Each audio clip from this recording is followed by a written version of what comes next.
kwa mlima ati hatakiwi kukuja. Wanataka aende wapi? Wanataka aende wapi? Ati wanasema ati rais ameanza campaign. Hii kuleta hii mradi ni campaign. Tena kuja kusalimia nyinyi kwa makosa. Si nyinyi mlimchagua? Si huyu ni mfanyikazi wenu? Sasa mfanyikazi akienda kuona tajiri yake iko makosa. Wanataka aende wapi? Sasa hao wako kwa mambo ya sufuria kwa kichwa.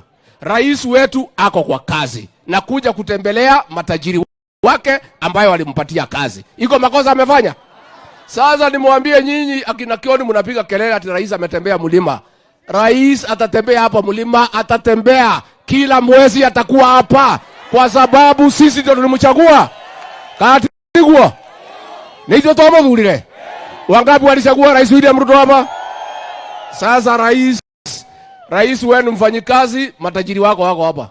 Sasa wewe ni mtu ya kutia amri. Hao wanasema ukienda ukikaka unarudi hapa kuwajulia hali. Kati nguo. Ni mwake na netoka. Ni murato misete. Ona ithio tukamumisi muno. Koguo andu aitu ni ndake na muno ni ura mwamukira muthamaki uyu witu na ngamucokeria ngatho.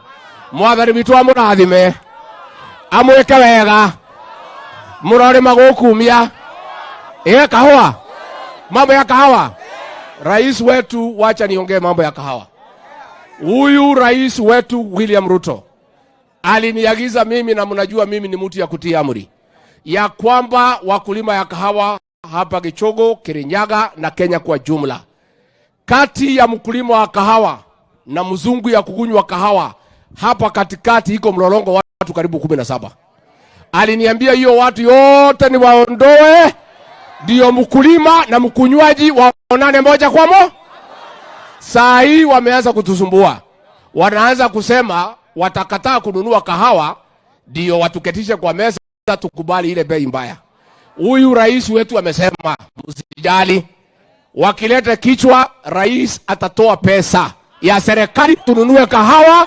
Ndio sasa, na wacha nikwambie, tukinunua hii kahawa kama serikali mwaka moja mako kama tuletie maru tondu kuria magatwaraga no nginyaga ekiatia ni mwauga rais acarie mbeca tukagure niguo mwauga